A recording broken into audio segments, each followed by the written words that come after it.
Well, hello everyone, and welcome to round number 2 of the Porsche Esports Carrera Cup Deutschland. For this round, it comes to you from Italy, from Imola. My name is Connery Maddock. I'll be joined by the one, the only Mr. Paul Smith for the duration of this broadcast as we head into the second round of the competition. We had a fantastic event last time out at Spa-Francorchamps, and we head to a similarly historic circuit here at Imola. I can't wait to get it started, Paul. It's a bit of a different track compared to what we had last time out. Yeah, Imola, it's a fantastic track. It's going to produce plenty of action, and it's going to be tricky to overtake here. It's always been one that's been difficult, but you can do it here into a couple of the chicanes, so definitely opportunities will happen, but it'll be harder to come by. Yep, they really will be. Of course, as always here in this series, the drivers had an entire week of qualification to be able to book their spots into this particular race. So as a result, you might not see some names that you saw in the first race, but you'll also see some fresh names get themselves onto the starting grid as well. That's the great thing about this championship. You know, the participants aren't decided at the very start of the season. If you can feel that you have a very good track coming up and you want to get yourself qualified, you can potentially be one of the 32 starters that will go here today. Yeah, and that's one of the beauties of this series, is the fact that you've not got that set grid of, right, those are the drivers that are going to be working in each one of these races. So it's really good to see that you've got that variety of individuals who take part here in this series, and it's a good concept to freshen up things and to give people opportunities out there. Yeah, absolutely. And there's going to be a lot of opportunities as well. We still have a good handful of rounds left in this season. We just got that first one in the bag just a couple of weeks ago. Now we're on round number 2, and then we remain in Italy for round number 3 as we head to the famous Monza circuit there. And then we head back home, at least as far as this series is concerned, to the Nürburgring GP layout. Then we go to Silverstone, Hockenheimring, Suzuka. Then, of course, our mystery final round on the 17th of October. The top 32 drivers in terms of points will be the only ones invited into that one, so the sort of week's qualification period won't count for round number 8, our final round of the season. But we've still got a very long time before we get until that point, Paul, and we still have lots of things to be decided as far as who out of these top 32 actually go through to that final race, and of course who comes out on top in terms of the standings as well. Yeah, it's a long old season, is this, 8 rounds of the championship across many months. So October seems so far away, doesn't it? But it's not actually that far, really, when you think of it in the big scheme of things. But Imola, that's going to be a good one to see if somebody can take a stranglehold of this championship, or if we're going to just see things mix up each and every round, because there is a good variety of circuits out here in this championship. Here's the recap of the point structure as well. We'll have 2 races here today, both equal in length, 30 minutes, no reverse grid either. So those are the points paying positions for both races here today. And remember, the prizes at the end of the season consist of 12,000 euros going to the winner, and of course an invite to a post-season event. Of course, restrictions notwithstanding. You've also got second place getting 8,000 euros and third place getting 5,000 euros. A bit of tidy money there, Paul. A little bit of pocket money, isn't it? No, it's good to see that even in these national championships, there's some significant money going into the series, and it's a bit of extra incentive for those drivers out there to be able to push on and try and get those wins and try and get to the top of the standings. Yeah, a very big incentive to go for those top couple of spots, given only the top 3 drivers in the season actually get themselves any prize money. There are, of course, additional prizes to look at as well. Every participant of the time attack qualifying for all 8 rounds that we have to run here, or rather all 7 that you actually have qualifying for, they will be entered into a prize draw to win a prize at the very end of the season as well. So it's not just these guys competing on the big stage, it's also, well, if you're lucky, you can get yourself a bit of a prize at the end of this as well if you compete in all 7 time attack qualifyings. Yeah, again, great that there's these prizes and opportunities coming up for these drivers, and Yeah, even, you know, as you say, if you compete in those 7 time attack events, then, you know, get your name in the hat, and you could end up winning yourself something special. Yep, you could well do. But let's have a little talk about the season so far then, because the man of the first week of competition was Maximilian Berneke. A fantastic, perfect 2 events. He scored maximum points, 50 out of each event, and, well, he's riding high coming into this race here at Imola. He has his teammates of Gianni Vecchio trailing him by 10 points behind that, and you've got Patrick Holtzman, Alexander Tiber, Christopher Danby. It's a lot of red line representatives at the very top of the point standings early on. You can count Enzo Benito in that as well. Diego Pinto gave Berneke a big challenge early on, especially in race number 1, but in race number 2, he fell by the wayside with an instant, which is why he's down there on 60 points instead of a little bit more. But it seems like there's a bit of a red line wall going on there, Paul, and someone's going to have to try and break through that. Yeah, Pinto was the only one, really, wasn't he, that was challenging that wasn't a red line driver. It's not a team's championship, it's worth pointing that out. But still, when you've got so many people from one outfit working together in terms of setup, in terms of practice for the racers, and all of that, well, not so much setup, but in terms of practicing for, you know, the races and the events, then when you've got a big group like that working together, it does tend to err in their favour. Yep, it really does. You have a lot of friends out there. It was especially helpful at Spa due to the amount of slipstream up and slingshotting opportunities that you can get there at that circuit, but maybe not so much here. Of course, you have that long run out of the final corner across the start-finish line and then down in towards turn number 1. But for the rest of the lap, you're not really draft locked like you are at Spa-Francorchamps. So maybe the racing here will be a little bit different to what we saw in week number 1. I said, you know, at the top of the show, it's not the most difficult. There are opportunities on this track, but there's also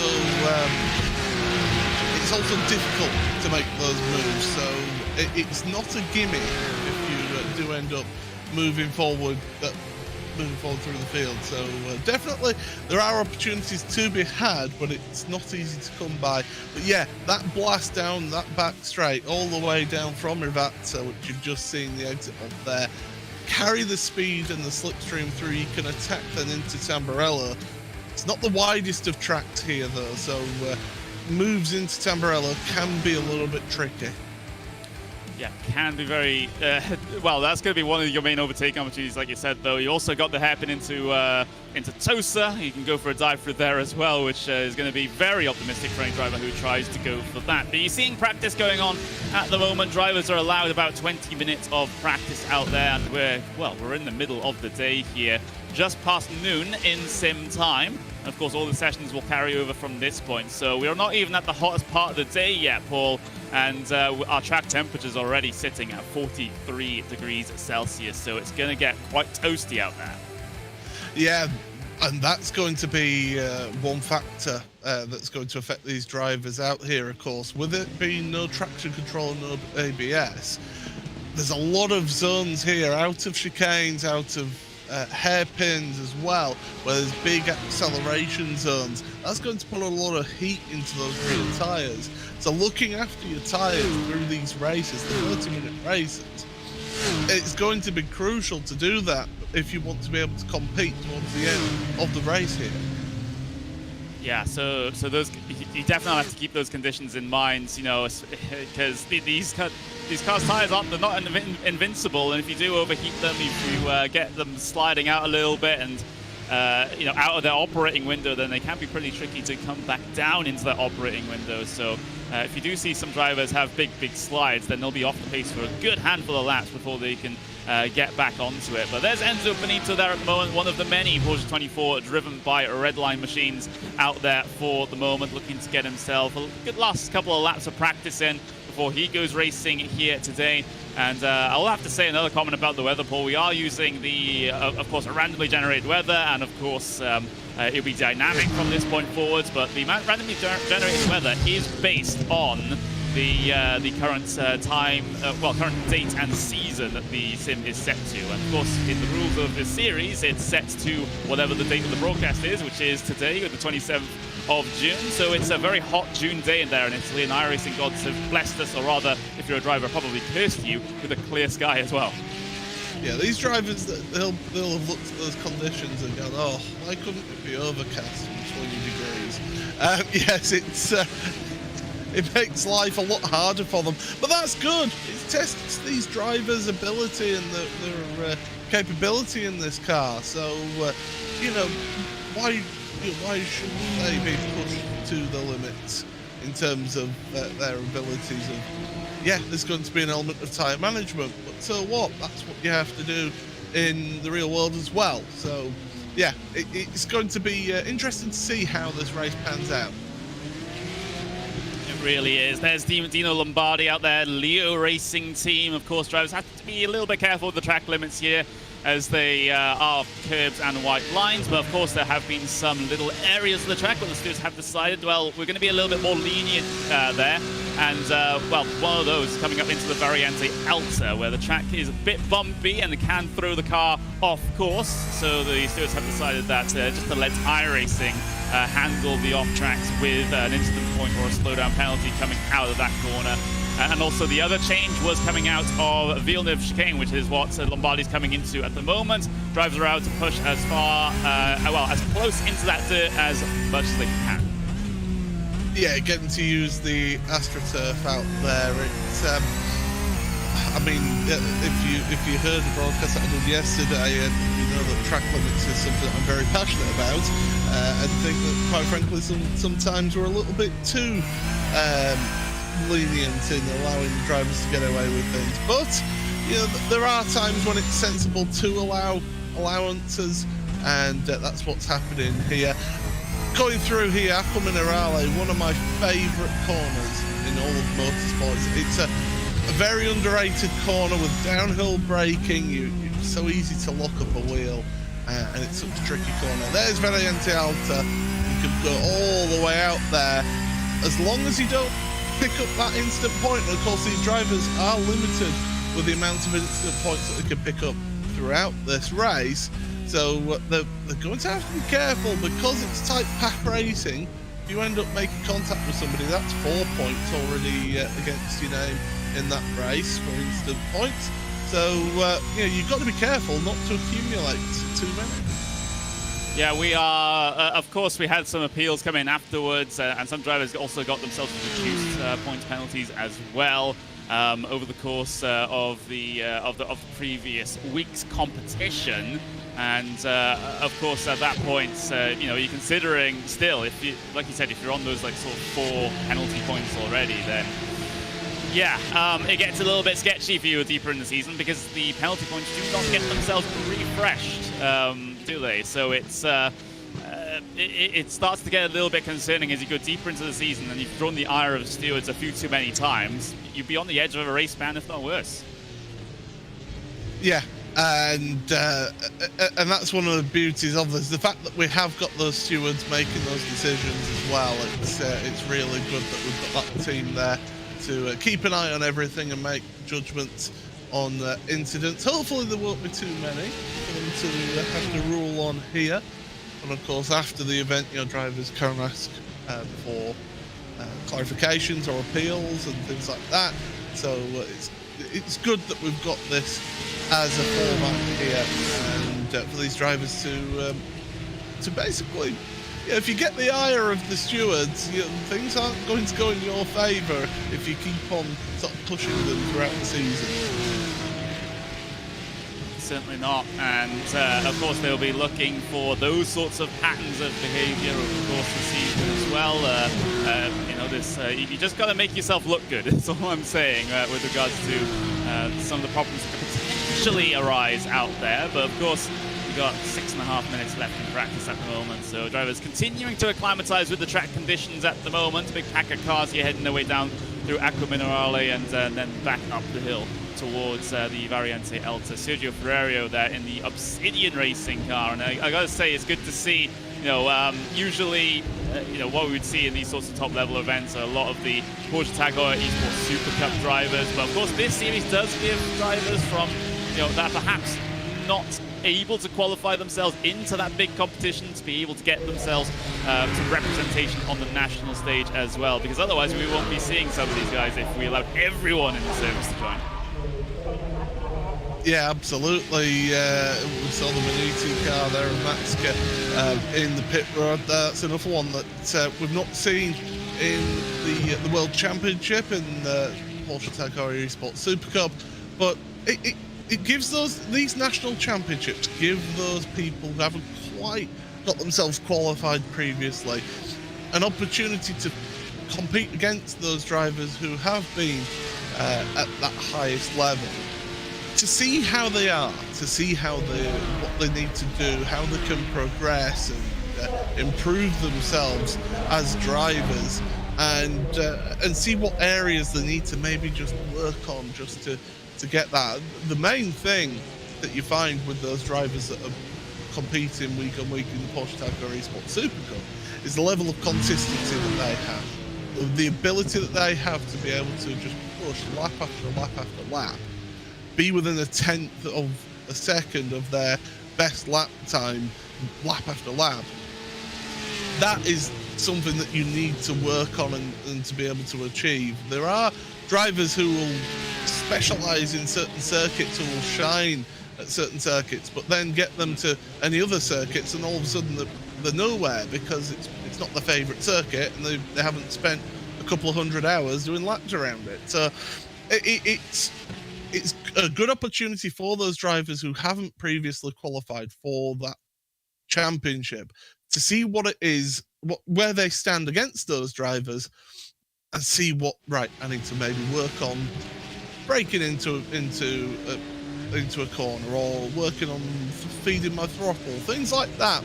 They can take that away and they can work on that to progress themselves forward to maybe then qualify for the World Championship. It is a great learning opportunity for those drivers because, like you quite rightfully mentioned, these guys, or at least some of the guys lower down on starting grid, might not have been able to, compete even in the same races if their iRating is quite far away from the top guys, even in the top splits of things. So it's definitely a great learning experience for them. And of course, they can take a look at these replays afterwards and look at those top guys and see, what they're doing to make their Porsche 911 GT3 Cup cars go so fast here at a circuit such as Imola. Looking at the practice times, though, and speaking of people going fast, it is who other than Maximilian Benecke at the very front of the field at the moment here in practice, but tailed quite closely by Lombardi and Holtzman up there as well. So Lombardi spoiling the red line party at the top of the order in practice, at least. I just wanted to touch as well on the previous point I was making about drivers who not got into World Championship. It also gives an opportunity to people like Max Benecke and Patrick Holtzman, who maybe didn't have the best of seasons, to have a bit of a reset and to say, right, okay, let's get a good season out of this and see how we get on. But yeah, Lombardi, good to see Dino up there in second place, only 6/100ths of a second off of Benecke, so really, as you say, mixing up the play there. Pinto is 3.5 tenths off of that fastest time, so we could see him move up into there. It's really going to be quite an intriguing race, and as always with this type of series, the lap times are so close out there. It's wonderful to see. So you can see at the top of the order, Maximilian Benecke has 1:43.781. Then Lombardi is just over half a tenth of a second slower, and you've got Holtzman that's there and thereabouts as well, 0.06 of a second slower than Lombardi's time. You got Tiba setting some good times as well. It's a very, very competitive field indeed here today. I'm seeing our 1 second gap go all the way down until I can see Andrea Alberti is about 1 second behind your, Maximilian Benecke in practice at the moment. So that's the top 22 cars all covered by a single set. Yeah, of a 32-car grid. So, yeah. And remember, people will be using this practice session in different ways. Some will be just practicing their race stint, get into the flow of the track here, whereas some will be using this as a bit of a qualifying practice, get themselves right, get a couple of hot laps in you, try one lap, okay, that didn't work, let's go back to the pits, right, let's go again. So even though there's got those differences happening here, to have it still so close is really good to see here. It's really promising for a close race here. Yeah, certainly very promising. And if there's anything like Spa-Francorchamps week number 1, then I am certainly looking forward to what the drivers have on offer here today. Just the remaining seconds, I suppose, of practice going on. And remember, we will be heading into a lone qualifying, so drivers be out there just all alone, 10 minutes, 3 flying laps they'll get to complete here at Imola to set themselves onto the starting grid for race number 1. And of course, their result from race number 1 will determine their starting position for race number 2 as well. So there's no reverse grids for race number 2 in this particular series. That's how it's gonna work here, and that's exactly how it works in the real world Porsche Carrera Cup Deutschland as well, with those 2 30-minute events. So practice is over then. We get the session transition over into the qualifying, and drivers all pumped to get themselves their times in and get themselves prepared for what could be pretty hectic races here today. But at least at this point, your main focus is now going to be on qualifying, and, well, how important is the starting position here, Paul, in terms of not getting caught out in traffic? I think around here it is beneficial to be starting up nearer the front. You know, there are some circuits like Monza where it's not necessarily the worst thing to be starting, say, 3rd or 4th row of the grid. But around here, because it's not the single easiest track to overtake, we'll watch it, these drivers will probably prove us wrong with that. But it's beneficial to be starting up front 2 rows of the grid to get yourself that good solid first race, to then set yourself up for that second race. That's what these drivers will be looking out for. And yeah, it's so crucial is qualifying around here, and be interested to see who does get that. I mean, the favourite has got to be Beneke with the way that he's been performing so far in this season, and also today in this warm-up so far, fastest in the warm-up. So Beneke's got to be the favourite, but with the times being so close, all it takes is maybe a slight slide or a snatch of a break or something like that, and you lose that 2/10 of a second, and it loses you that opportunity at pole position. It really does, and well, it's just a game of very slim margins sometimes here, especially in qualifying, where you get that little 1x, then that is your lap deleted as far as qualifying is concerned. Well, running on board as one of the drivers starts their flying lap here today. Let's just take a look from the, well, not so much driver's view, but more of a passenger's view on the way down in towards turn number 1. We are on board with Marcel Erang in his Maniti Racing number 35 Porsche, hitting the brakes, big braking zone down in towards Tamburello for the first time. That's going to be your main overtaking opportunity here, but it's so tough to go too wide through here and give drivers space and get the racecraft all sorted. Careful with the exit of Tamburello there, in case you clip the grass, and now angle yourself into the Villeneuve chicane, and again, careful of the gravel on the outside here. Absolutely. Get yourselves nicely slowed down into Tosa. Pick up the power very gently to start with, and then bury the throttle because you're steep uphill all the way up to Piratella. It's a blind left-hander. You only just see it last minute into the apex. Don't run too far wide.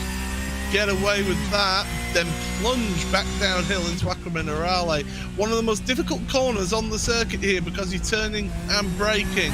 Second gear, use the curb and then some on the left-hand side. Out of there, uphill, get yourself to the left-hand side to Variante Alta then, the sharp right and then left. Monster those curbs, you have to, that's the quickest way around here. Then back downhill braking, so you have to brake a little bit earlier. Get your car over to the right hand side for Rivatsa. The first of the 2 Rivatsas is here, so get it slowed down, use the curb, use the runoff there as much as possible. Hook the corner, second part revered to bury the throttle once again, because then you're flat out all the way to the finish line here. And what can be his lap time? Well, he's going to come across the line and he gets himself a 1:44.7. 1:44.7, good baseline to build off of, not setting the world alight in terms of the times, but at least he has got that one in the bag as the rest of the lap times start to trickle their way through. Beneke goes to the top of the order.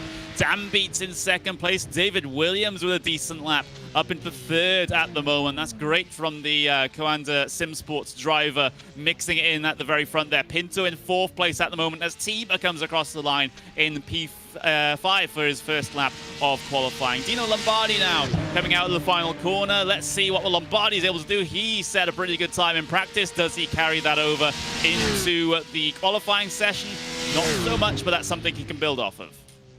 Yeah, 8th place for him. He's abandoned that lap quite obviously. Ricardo Rico now, this is somebody who's always been a little bit unlucky out there on track. I always see him just getting involved in incidents. Now he looks like he's on his out lap here at the moment, the way he was moving about out of Acqua Minerale. So yeah, he's getting temperature in his tyres, getting his car prepared. Christopher Dan Beats again, another one who's got that first lap time in. He's now on his out lap once again. He's taking it back to the pits and on our out lap here to get another lap time in. And 3 flying laps that they've got around here in qualifying. That's going to be difficult. And look at him just slowing down and then giving a boot full of throttle, get some heat into those rear tyres out of Acqua Minerale just to help prepare himself for a flying lap. You just simply have to get those tyres into the right sort of operating window.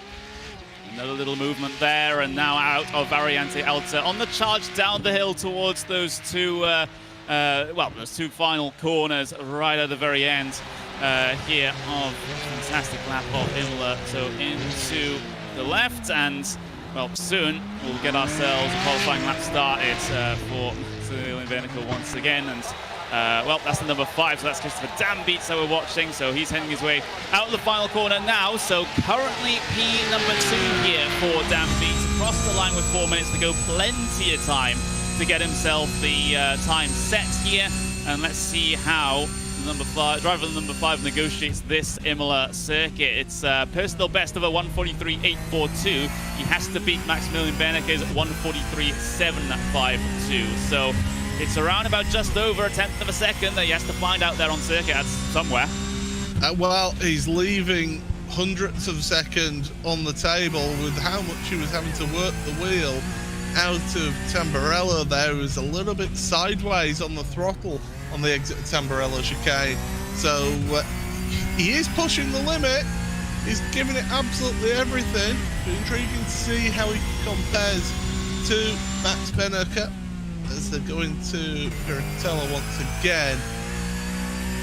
Wonderful circuit, absolutely brilliant. So fun to do so many laps around here, and these drivers will have a ball out there, that's for sure. But, yeah, Dan Beats is looking good so far as the lap here. By the way, Rico up to 7th place. Yeah, great lap there from the driver number 51. We're seeing a couple more names that we're not used to seeing in the very top of the order. Careful with the off track there, Mr. Dan Beats, because you can pick up a 1x there that will ruin your lap. Even if you push that little bit further wide as well, you can potentially get yourself a slowdown penalty on the exit of that chicane. So you do have to be very, very careful. Into the first of the 2 revatsas then. At the very end of the lap, make sure you get on the power early, but not too early coming out the corner as to spin the wheels. And now it's a big old run to the line as Dan Beats falls down to P4 as Holtzman gets himself up into P2. But what's this lap going to be like for Dan Beats? It's going to be not an improvement there for the driver of the number 5 as we get into the real back end of this session then. Diogo Pinto, fantastic performance, at least in race number 1 of Spa, but he's binned his final qualifying lap. He abandons it coming out of the final corner, so Pinto will start no higher than 5th place here today. Here comes Dino Lombardi then across the line. He does improve a 1:43.955. is good enough to put him just a couple of positions ahead of Rico and Vecchio. He goes up into P7 there, does Dino Lombardi. So not quite mixing inside the top 3 like he was doing in practice, but still a very serviceable qualifying time. Yeah, done a good job there as Lombardi. Yeah, as you say, not getting himself into that top 2 like it was in practice, but as I say, we don't know what exactly everybody was doing in practice. Time is running out here for everybody, and to be honest, I think people will just be out there getting themselves final preparations if they are out on track still, because there's very little time remaining. I mean, here we are, car 63, so that's Daniel Muth. He's not exactly pushing the limits of adhesion here at the moment, and just having a nice chilled Sunday afternoon drive. I think that's basically everyone done. Yes, Muth is the closest one to being able to finish a lap here, and of course it's been going very slowly. So it looks like that will be our starting grid here for race number 1. Maximilian Bernecker doing it once again. Pole position for the German, and it's an all-red line front row with Patrick Holtzman in the 27 lining up next to Benecke. We've got David Williams, so well, a second row start for the VRS Pro-Am Sim Sport machine with Christopher Dambeats there in P number 4. Diogo Pinto starts 5th as your highest placed privateer in this one, with Alexander Tiber in P6. Dino Lombardi for the Leo Racing team starts in 7th with Gianni Vecchio in P8 for Redline. Ricardo Rico in P number 9 with Dylan Scrivens in P10 here today. Starting outside the top 10, Sergio Ferrario, P number 11 for the Obsidian Racing 555, and you have Ricardo Ferreira in P12 here today. Tim Matskill will start in 13th with Carlos Diegas 14th, Tobias Grundkotter in P15 with Andrea Alberti in 16th. Jimmy Antunes in P17 with Mike Wagner lining up in P17, 18 respectively. Nico Vizikpi in P19 today as one of your fresh faces in this particular race, a name that we didn't see at Spa-Francorchamps. Marcel Arang in P20, Adam Volkovich in P21 with Daniel Muth in P22, Simon Amosa P23 with Fausto Canapera, and another new driver to the series starting in P24. Fabio Lomateri in P25. Again, another new driver. It seems like there's lots of new drivers here towards the back of the starting grid with Michael Lichetti in P26 there. Alessandro Proti in P27. Dennis Neidhart in P28. You see Matthias Siebels, P29, and Lucas Lang as another new driver in P30. Then you see the very back of the starting grid here today. 2 drivers did not get themselves a qualifying time set. So Enzo Benito and Nicholas Laubisch will be the final row of the starting grid here today. So as drivers are slowly but surely taking themselves to the starting grid and, well, getting themselves ready for this particular event, just run us through what to expect here, Paul, before we get to the start. The launch is going to be crucial for these drivers here. They've got to get away well and then try and hold out and keep themselves to the front of the field. That's what's going to be crucial here today. And as for those starting from mid-pack, try and take advantage of mistakes of your rivals, work your way through, because of course, as we say, second race, it's as you finish. So yeah, it's going to be interesting to see this one and how it pans out. It's a big old run down in towards turn number 1 for the first time. The drivers are prepared for it. We're all prepared for it as well.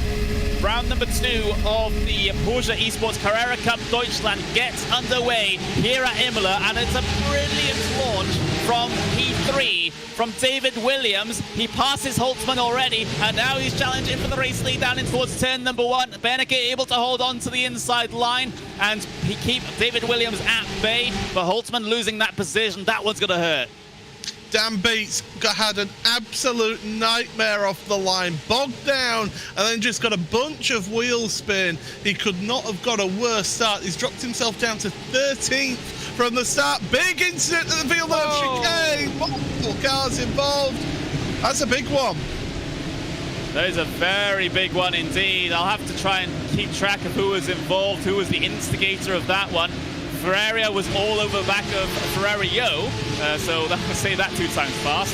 And Callis span Ferrario right into the path of traffic, everyone trying to scatter behind. to try and avoid that one. Hopefully we'll be able to get a replay of exactly what happened there, but it was a big mess in the sort of middle of the field and back, as everyone just had to scatter and try and save their races.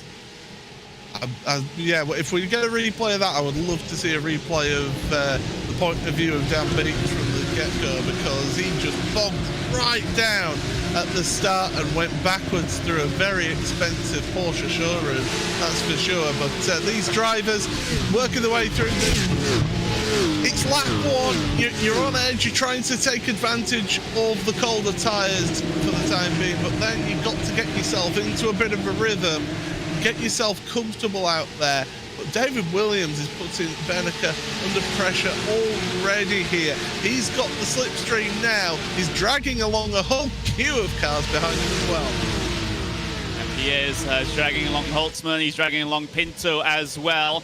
Is Beneke being challenged into turn one, though? Williams, a bit more of a cerebral driver than that. He's just going to stay in line, bide his time, wait for a better opportunity. He doesn't need to go for any risky moves just on the second lap of this event. Same with Holtzman and Pinto behind. They don't want to get aggressive at this point either. They just want to wait and see how this race files out for the moment. Doesn't seem like they're under too much pressure from behind, but let's get a replay of exactly what happened. This shows you Ferrario just getting spun by a car behind, and look at the mess it causes as well. It's just a case of pick your line and hope and pray. And look at that, because of that bad start that he got, Christopher Dan Beats was involved in that incident as well. So he got tangled up in all of that. He started up on the front few rows of the grid, ends up now, he's currently in 21st place. So an absolute nightmare for Christopher down there. Yeah, that is absolutely awful for the red line driver. You know, bad start turns into something so much more. You quite rightfully mentioned it. Let's get the on board with his particular view of this race start. Let's listen in. Oh, his reaction times were fine. He just bogs down and just a whole bunch of wheel spin. Even when he's trying to mash the throttle, even at, what, 10, 20 kilometers an hour, it's still wheel spinning on him. Yeah, wheel spinning into second and third. He just could not get away at all, and it's the worst feeling. Of course, iRacing this year, they did introduce a variable clutch, so that if you end up heating up the clutch too much, and we'll see what happens in front, is just trying to get out of the way, gets tangled from behind, and he drops all the way down. But yeah, iRacing introduced this change to the clutch on this car, so that you can, if you put too much heat through it, it can just slip and not give you the launch that you want. And so yeah, that's what looks like it's happened there. Too much clutch slip, and he just couldn't get away properly. It's one of those things that you really have to try and perfect as a driver. You know when standing starts in this series. I did notice, car around at the very back, or at least car slow. That was Gianni Vecchio from seventh place. Seems to have had a bit of a problem. Now he'll have to fight side by side with Vizicpi up into the middle of the lap. But let's see what happened to Vecchio, because I think he just straight up ran into the back of Rico. Yeah, he had issues down at Tosa. Rico's dropping all the way down to 27th in Ricardo. So he's one of the most, apart from Jamie Fluke, he's one of the unluckiest people in sim racing at this level. He really is. He just always seems to have something happen to him out there. Yeah, it certainly seems to be the case, and just Rico again, the innocent party, I get the feeling here, as we'll watch it on the replay. Yep. Little clumsy there from Gianni Vecchio. So, of course, the stewards, we do have live stewards here. Stewards will be looking at that particular instant, and of course, having a look at the instance that we had at the very start as well. But yeah, that's not what you want to have happen, and potentially get yourself some early season penalty points to your name. Yeah, anytime it's front to rear impact, it's generally the fault of the driver behind for that type of instance. So I'm not going to prejudge what the stewards think, as here's Andrea Alberti, and again, front to rear. Now that's a little bit different, because that was a car changing line and then hitting the brakes in front of another. So that could be a little bit more of a trickier one there than the incident we saw with Rico. But I want to point out Enzo Benito and Dennis Neidhart, they've been working their way through the field up to 14th and 15th now. They're having an incredible run at the start of this race in the first 6 minutes. Yep, they are. They've really been able to pick their way through the various happenings up and down the field with the couple of incidents that we've had. They've kept themselves out of trouble, and that's simply what you have to do sometimes. And ooh, was that the? Yeah, so, yeah, it was that little bit of a contact as he went past, and then that's unsettled the car behind into the back of him when they're under braking. That's going to be a tricky one for the stewards. It is. You see the DRS wave into the car just moving across, and then it's just that little bit of contact and spits the car out into the gravel. That's why we have live race stewards to decide these things, and we're just commentators with have been trusted with a microphone for some reason. But let's have a look then as these drivers head their way out of the final corner here for the 4th time in this event. Still got 23 minutes left to go. Seems like this leading pack has been relatively quiet for the moment, but I know how dangerous that particular word is in commentary, as we'll get to see maybe a move being made here further back in the pack. This is for P6 between Dylan Scriven and Alexander Tiber. Tiber attempting to go down the inside at turn number 1. He gets it done, and here comes the Maniti car of Tim Maxka, and somehow he's got that. Nice opportunistic move there from Maxka. Brilliant stuff. Saw Tiber cracked the door open, and he's just slammed his way through it.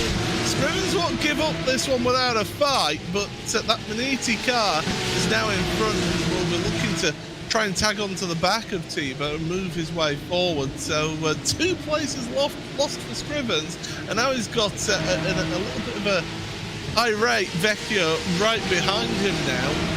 And Vecchio's still under pressure from behind as well, so this is what this track generally does. It forms little battle packs through the field. You've got the front 5, which have just pulled away, and then you've got this little gaggle of cars here, then you've got another gaggle of cars further back, so we've just got these little battle packs form at this track. That's what the chicanes do. The way that it just ebbs and flows, it concertinas everything together and then pulls it away, and you get these little gaggles of cars. Let's hope one of these little gaggles of cars can give us a fantastic battle. We've already seen some signs of it in this one going on right now. The one for P number 6 and back. Here's the onboard then with David Williams. So he's the VRS Crown Sim Sports car in 2nd place at the moment. He's being, well, caught and challenged by Patrick Holtzman for the moment. Holtzman, is he going to decide to send it down the inside? You can see David Williams trying to cover off that inside there into turn number 1. He does not want to have anything to do with Holtzman diving down his inside at this point. He wants to try and focus ahead and keep Benneker honest, because the last thing he needs is for that number 11 to try and get away. Yeah, but Benneker has been trying to get away. A little contact. Oh, now that's going to be... I'm sure that'll be looked at there again. Front to rear contact. Oh, Ter's flashing the lights. Yeah, he's not happy as David.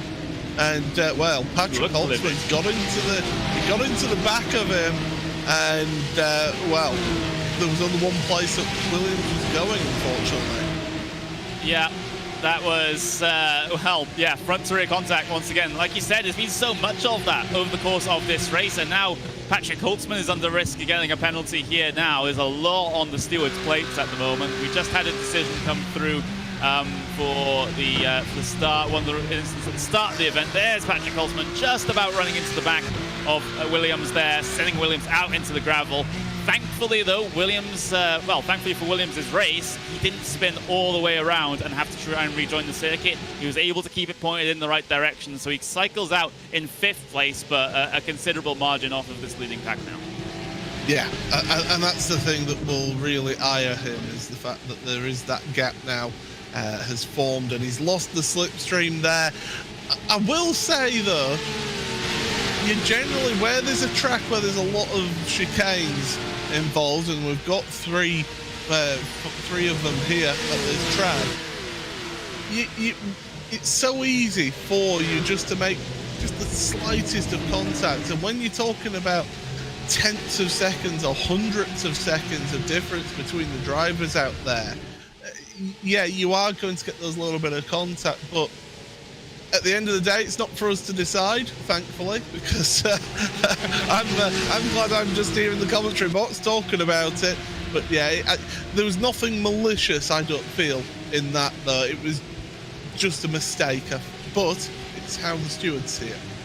Yeah, it was just a simple misjudgment, I believe is probably the fairest way to call that one, but it won't absolve him of a penalty.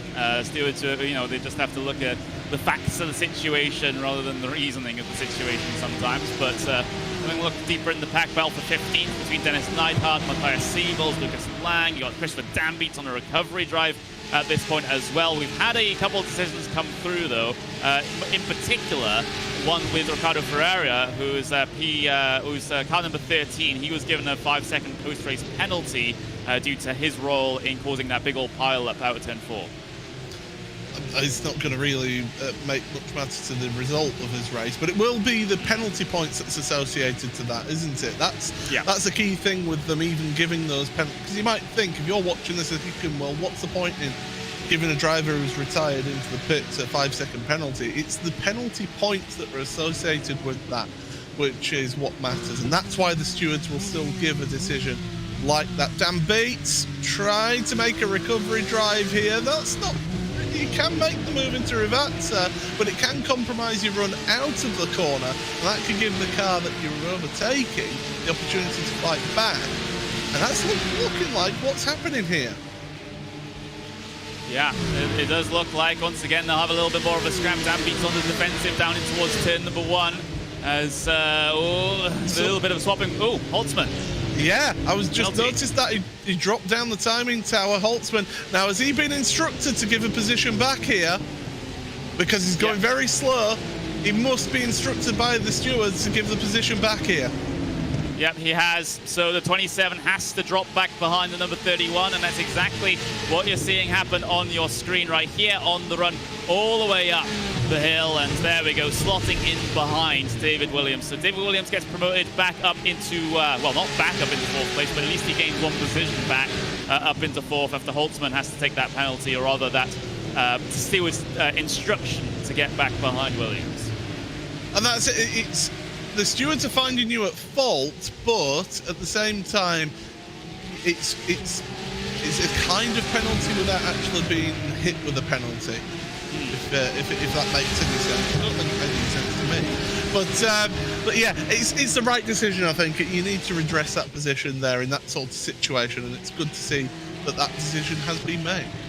That kind of makes sense from a stewarding standpoint as well, because the gap back to Williams was around about, well, it's more like 4.7, but it was around about 5 seconds, which would usually be the standard post-race time penalty. So by giving him the order to get back behind Williams, you're also by default giving him a 5-second time penalty, which is pretty standard as well. So that's a pretty good decision if you ask me. But the other way to look at it, though, is that we might get this round 2, and let's see what happens here as Holtzman tries to go around the outside of turn 1. Not going to make progress there, though. You do see a lot of real world series where they've got steward in post-race, where they'll give a time penalty which will be equal to giving the position back. And, well, Holtzman's trying to get the position back himself, going side by side into Villeneuve. You can do this, and, well, best seat in the house right now is Alexander Tiber. He's going into Tosa, taking a very wide entry. He's trying to get the slingshot out of the corner. It doesn't normally work at Tosa now. And he's looking around. I think he's also worried about Matska behind as well, because Matska, we've seen how opportunist he is with his overtaking maneuvers. Let's see what's happened. But yeah, best seat in the house, Alexander Tiber. Yes, it's Tiber's just here watching and waiting and seeing what's going on and see if he can pick his way through on the 2 cars ahead of him as well. It's very hard to try and break away if you're at the very front of one of these trains here in this race. You know, we were saying that draft lock probably not as bad as it's at Spa, but it is still a very much thing that you have to consider, especially since these guys are so close in terms of their clear air pace. So it's really the draft that's making the difference in the strategic moves and the looks here and there that and the actual execution of passes, which are really going to set one driver apart from another at this moment in time. So that's what to look forward to for the final half of this race now. We're inside the final 15 minutes. And of course, we have another race after this one. We have a 10-minute break, and then, of course, we have another 30-minute event based on the results. Well, grid based on the results of this one. Holtzman continuing to make progress here as we have a look a little bit further back. A fight with the Manini car going on in the background there. This is Marcel Erang and Christopher Dambeat going wheel to wheel on the right-hand side of your screen, and Dambeat gets his way through. Is there a response from Erang? No, there isn't, even though there was short nose. Look at the queue of cars behind David Williams on the left-hand side of your screen there. 1, 2, 3, 4, 5, 6 cars, or even 7 cars in a queue, and they're all just patiently waiting here. This is the thing, when you're in a race like this, you get into a rhythm and you'll just sit behind for the time being and not really make any moves. It's when you get into that final, say, 5 or 6 minutes of the race where you will see some lunges happen, some real moves go on here. But Holtzman is looking racy here. He's showing his nose everywhere he can on David Williams, and Williams compromised corner exit through Acqua Minerale. That's the opportunity that Holtzman needed. Yeah, Holtzman diving down the inside. Can he make the corner? Yes, he can. Holtzman ahead, gets the slide out, and Williams now has the attempt to come back at him. Down the hill into the Ravazzas then. Williams still has a good run of speed. The Coanda car will have the inside here for the braking zone for the final 2 corners. Williams, is he able to get this pass back, or is he going to have to try and fight tooth and nail for it for an extended period? Holtzman trying to take the wide line to get the speed off the corner. He does get a decent amount of speed off the corner. He can even attempt to maybe side draft a little bit coming down the pit straight, but this battle certainly isn't done. And look at who's closing in as well. You got Alexander Tiber, you got Tim Matska, all looking to pick up the pieces just in case this goes oh so wrong. Side by side, door rubbing, ping trading, and Williams gets forced wide. Williams will be saying that he was pushed off track there. It was a squeeze, whether there was a car's width, and he's again terse flash of the lights. He's not happy about it. But this is the level of competition that you're fighting with here. These are the drivers that the level that they're working to. If Holtzman has left a car's width there, then he's done a very, very good job of doing that and judging that to perfection. But yeah, turn 1 down at Tamburello, it just pinches in. It's so difficult to say on that look there. I mean, Williams did the right thing just to get across the gravel, get offline, and then serve his slowdown penalty. But he'll be absolutely furious in that car right now. Yeah. I think anyone would be, even if you put the calmest person ever behind the wheel of that car. They're going to be particular. They're going to have to be mad about that one, because not only have you had one contact with a driver that you know they've already been punished for, but now you've had a second contact with the driver, and that one is very hard to tell. You can see Holtzman maybe creeping across a little bit, but there was still a slight car's width. I get the feeling that's a big call to make. The trouble with that corner as well, and we saw this in the Formula 1 earlier this year, the braking zone does actually turn slightly, so it does come across. So you're trying to brake in a straight line, so you'll be holding your wheels straight, but that track is actually narrowing out from the right-hand side. Yeah, I'm not making a call on that one. It's one of those ones that can really go either way, but now we're seeing the onboard with Williams at the moment. Not a very happy bunny, I don't think. He has another 70 car, so that's Gianni Vecchio trying to close him down at the moment. So I guess the Coanda versus Redline rivalry continues. It's a main feature of the Porsche Carrera Esports Super Cup, and it seems like it's carrying on to this as well, I suppose. Yeah, this is you love these sorts of rivalries that grow over time, don't you? You just those sorts of rivalries really do add an extra spice to events like this. So definitely, it's great to see that here. But yeah, Holtzman has always been somebody who's pushed the limits, hasn't he? He's always been somebody who's been right on the edge of the limits of the rules, and most of the time it works out for him. Sometimes he just goes to the wrong side of that line, and he does end up getting himself some punishment. But the moment, he's holding on to that 4th place. That's the most important thing for him. He'll absolutely hate me for saying this, but he is still the only driver to ever get disqualified in race from a World Championship event by the stewards. So yeah, well, he's hoping that everyone would have forgotten about that, but the memories live on. And see the ride on the back of the Manini car at the moment, trying to hold on to position. Oh, Marcel Arang, what's happened to him? He's got the rear wing. Yeah, that's. I mean, he'll be fast down the straight here. It's just as soon as he hits the brakes, that back end will want to spin around him like a spinning top. But yeah, we'll find out what's happened. And he's already missing the rear wing here, and he's gone off at Rivazza. So that's not where he's lost his rear wing. Very strong mounts attached to the rear of the car. It's just the actual wing itself that popped off. So not an ideal adjustment. Not an ideal adjustment to the wing there. Holtzman has been ordered to drop behind Williams once again, so we're going to get round 3 of this here. I have to hope that they don't come together again. But in addition to the order of to drop behind Williams here for Holtzman, he's also being given a driving standards warning, has Holtzman here. So I guess if there is a 3rd time that something like that happens, then it'll be a way more serious punishment. Yeah, that's where that's the way of the steward saying, right, okay.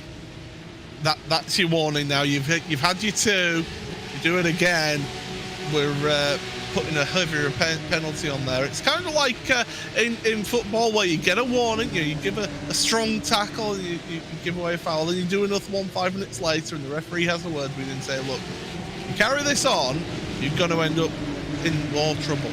And so that's what the stewards have done right there. I'm guessing if we were in real life racing, that would be the black and white flag, right? Yes. That would be the driving standards warning thing. So yeah, it's well, you're on a very thin line there with the race administrators. If you're able to get one of those, David Williams though looking to the inside on Matska, at least briefly there into T1, but time is starting to run out in this race, getting towards the inside the final 7 minutes. And still lots of positions on the cars. Some drivers that have been hard done by either by incidents or by penalties, and well, there's 2 of them in this train already in the form of Williams, and of course you have Holtzman as well looking to try and improve and get well, round 3 underway with the Quanda driver. This is a good race for Matska though. As I say that, Williams is looking, and Holtzman's trying to take advantage of that as well. Matska's doing a good job there in 5th place, and holding his own against these 2, those former Porsche Carrera Esports Cup drivers, Williams and Holtzman here. So very experienced in this car, very experienced in the racing. I want to draw your attention as we head towards the final 6 minutes of this race.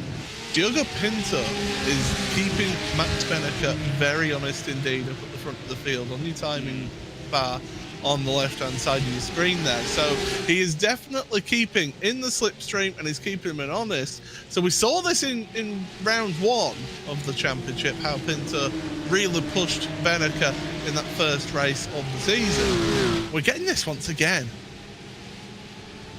Could potentially be 3 different teams represented on the podium here with Redline in first. You have Pinto as a privateer, so he doesn't have any team association. And then you have Dino Lombardi there from the Leo Racing team, who's had a very good event indeed. He sits in 3rd place at the moment. He can just sit about that far back and just maybe try and let these guys fight it out for a bit, and then try and nip in and try and gain a couple of positions just in case they just slow each other up by so much. Here's a replay of the race start though. There's a big incident down in towards turn number 1 that we didn't see at the very back of the field. The 2 teammates tangling with each other there down into the corner. So there wasn't just that one big incident out of Villeneuve that we saw. It was also a big one coming in towards turn 1, just out of range of the cameras. Oh, Williams making the move on Matska. Holtzman trying to follow him through, going 3 wide into Tosa. That doesn't always work out. Matska's trying to hang Patrick Holtzman out there to dry. David Williams, he needs to try and run away from these 2 whilst they're battling. Yeah, and now it's Holtzman and Matska side by side. That can get very sketchy through there. Now down the hill they go in towards Acqua Minerale. Holtzman still on the inside inside and able to recover the position there. And, well, Matska gave it a very, very good fight indeed, but maybe he still has something to say if he can keep inside the slipstream here. Vecchio looking to the inside, but he's showing the nose into Variante Alta, but Variante Alta isn't really the overtaking opportunity of choice, is it? No, it's not. It is very much a one line. You can make a move through there and you can overtake through there, but you've got to have the cooperation of the person who you're battling with there. So, yeah, Williams up ahead of Holtzman now, up into 5th place, and Matska dropped 2 positions in all of that. And Beneka coming under serious pressure now from Pinto. Yeah, this seems to be a repeat of what we saw in race number 1 of Spa for our first round of the season. It's these two fighting at the very front. Don't count out Labardi in this one either. He's definitely within slipstream range to get a run down in towards turn 1, down the pit straight. Oh, is that Matska? It is. He's gone out and across the gravel. So something's happened down there. Has he outbraked himself? Has he been assisted off the track there? Well, we'll have to find out afterwards, really, because we've got 2 intense battles going on. Matska trying to recover and trying to hang on to 9th place. Oh. That's not going to happen there at Tosa. We were just saying how well Tim Matska has been doing over the course of this event, and then he has side-by-side contact with Vizicby through Tosa there. Door-to-door contact it is. So just two incidents in quick succession there for Matska. The first one, he did indeed outbrake himself. There wasn't contact with another driver. He just completely overshot the brakes into the corner and decided to push wide. But there's the incident in through Tosa. And, well, that's one for the stewards to work out. That's just a racing incident, is that? That's nothing in that. You know, side-to-side contact like that through there. There's very little that the car on the inside could have done if they were holding their line. So yeah, I wouldn't see there being a penalty in that one. But what we have got is a really, really good battle for the lead. The problem is Pinto needs to do something different. If he keeps on doing the same thing lap after lap here, he's not going to get past. No, he isn't, but thankfully, with the time left remaining across the line, this is not the final lap, so we'll have 2 laps to go at this point, so just that little bit more time for Pinto to just try and consider where and when he wants to try and get by, because as you said, well, I don't think he's really been able to get that run out of the final corner with the slipstream to then challenge down in towards turn number 1. Beneka has been covering it off quite well, unless that's just what Pinto has been hiding his true strengths, and the only opportunity that he'll actually go for is for this one on the, you know, not the end of this lap, but the start of the final lap into turn number 1. He wants to do it one and done. The thing is, you can't pin all your hopes on that final lap move. He's got to do something before then. Williams and Holtzman are at it once again. Holtzman, if he holds his line there, has got the inside for Aqua Minerale, and that is crucial. That's beneficial for him, and he gets past Williams. Nice and clean move there. That's what Holtzman can do, and that is what works there. And now Williams is going to come under pressure from behind because Gianni Vecchio is right there with him. Holtzman has to be careful with track limits there. I might have spotted a couple of tyres off the pip, and here comes the dive there for the race lead. Pinto down the inside contact through the middle of the corner, but they're both able to keep it together. This is going to be the start of the final lap then, but has Pinto gone too early there in terms of getting the passes done through the final couple of corners, because Beneka could potentially have a big run down in towards turn number 1. But what does Lombardi do from P3 here? Pinto leads here at the start of the final lap as they all close up, coming down in towards the first turn. Beneka late on the brakes as he dare, but he can't get alongside at all from that far back. But he's brought himself back into contention, and it's just about a car's length, if not that, between P1 and P2. And here comes Dino Lombardi as well. He wants to get a step higher on the podium at least. I said that Pinto had to do something different, and he did do something different down into Rivazza. That's a bold move. There was a little bit of contact, so I don't know if Beneka will be happy with that, but yeah, this is brilliant stuff now. Also pointed out, Holtzman has lost a couple of positions down to 7th here on this last lap as well, so battling going on all the way through the field. We'll have a focus on this race lead though. Pinto swinging out very wide through Piratella there.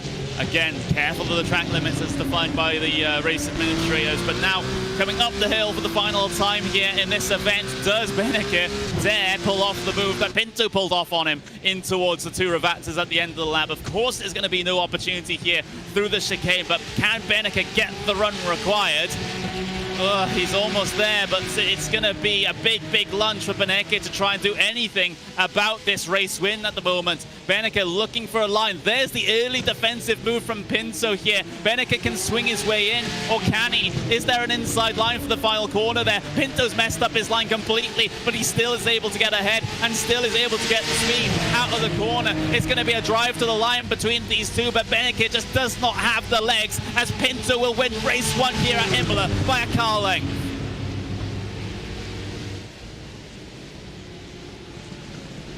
What a finish. As close as you like. Pinto, you exactly said it, Paul. He had to do something different. He pulled off a surprise move on the penultimate lap into the final two Revatzers. He was able to get himself ahead and able to keep himself calm at the very end as well. Let's have a look at a little bit of a battle deeper in the pack as well, with Sergio Ferrario getting himself involved with Marcel Erang, as Erang's able to defend the position. Here comes Alessandro Quozzi looking for the line. And, well, he's about a car length behind Ferrario there as well. So 2 instances of a very slim margin here at the end of race 1. Yeah, 73 thousandths of a second between first and second place in all of that. So, yeah, unbelievable race here today. I really enjoyed that first race. That was absolutely brilliant. And yeah, Beneke just got caught out into Revatsa on that penultimate lap.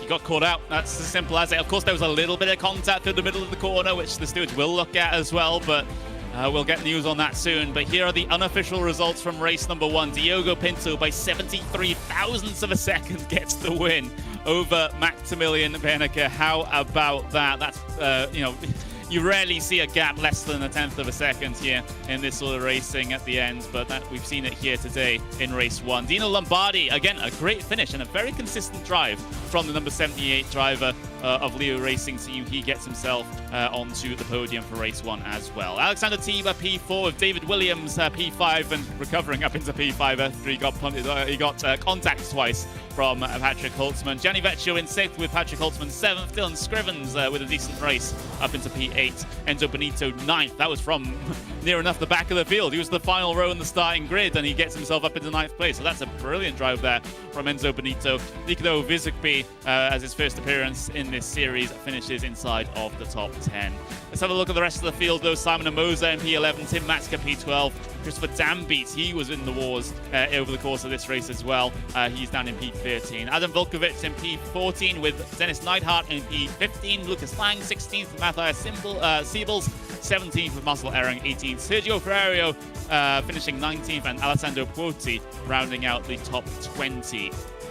And then you see pretty much the final third of the field. Lamatari in P21, Dieguez 22, Canepa in P23 today, Leitchi in P24, Muth P25, Alberti 26th, Grundskotter 27th, Rico 28th, Varga 29th, Ginny Antunes rounds out the top 30, and then those two cars at the very back of the finishing order, Ricardo Ferreira and Nicholas Laubish. They will start in the final row of the starting grid for race number 2. So the order that you just saw there, well, that's the grid for race number 2, and well, that was pretty hectic there at the end, Paul. Hectic is one word for it, that's for sure. It was, I said it wasn't going to be the easiest track to overtake at, and there was quite a few elbows out there, it must be said, to try and make their moves through. But yeah, brilliant stuff though. Really exciting for us. I'd love to see that overtake on the penultimate lap of Pinto, and well, we're going to get a look at the race highlights and the race start. Terrible start for Dan Beats, not so for Beneke from the front of the field. We had incidents aplenty on this opening lap. There was a crash further down in your field there. There's the incident that happened at the Villeneuve chicane, which saw Ricardo Ferreira head off into the barriers.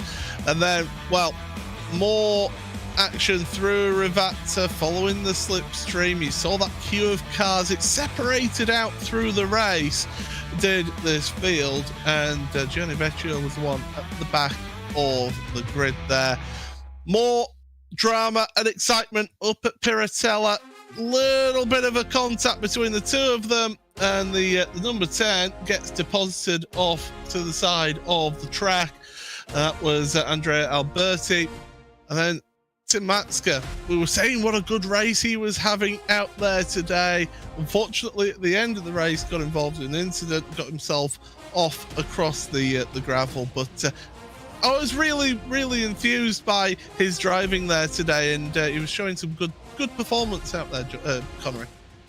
Yeah, he was. He was just keeping himself out of trouble for the most part, and then just so happens he got himself in trouble with a mistake and then a bit of contact. Speaking of contacts, how about this for a storyline with Holtzman and Williams?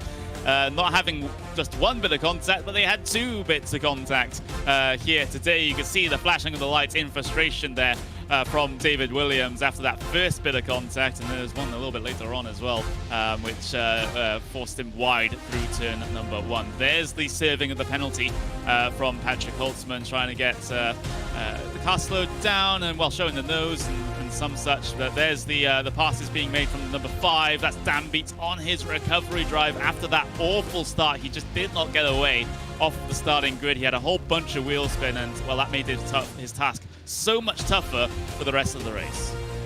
Yeah, the storyline of the race wasn't so much the race lead, it was these two dueling it out, Williams and Holtzman. And this was the second contact that Holtzman had to redress the position once again.